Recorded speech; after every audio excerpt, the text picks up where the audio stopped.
Welcome to Cablecast Broadcast Automation. In this video, we will go over the basics of the force matrix in the user interface. If you don't know how to create or schedule show records in Cablecast, check out our Creating Shows video in this series and then come back to this one. Let's get started. The force matrix is a tool in the Cablecast user interface that allows you to see all the available sources on your routing switcher and where they are being routed to at a glance. Use the force matrix when you need to manually change your broadcast source or manually record an event. To navigate to the force matrix, click on the autopilot button from the menu bar, then select Force Matrix. Here you will see all of your video sources on the left-hand side, and all of your destinations or outputs across the top.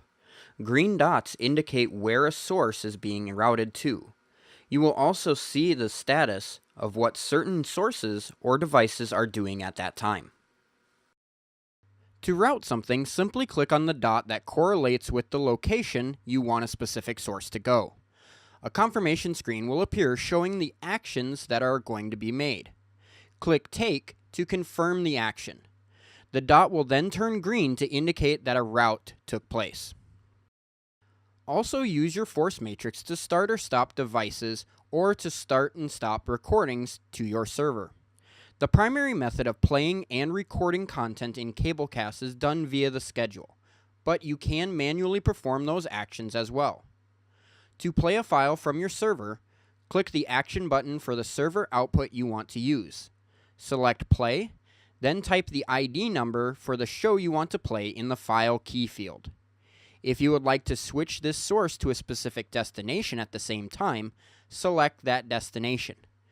Click Take, and your show file will start playing.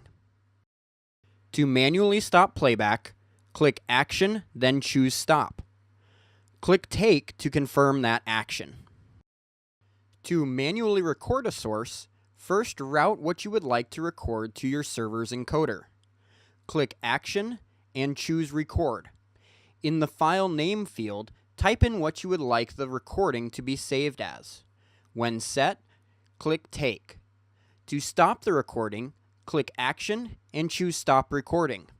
Once selected, click Take. These are the basics of using the force matrix in Cablecast.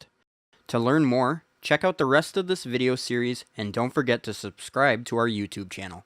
Thanks for watching.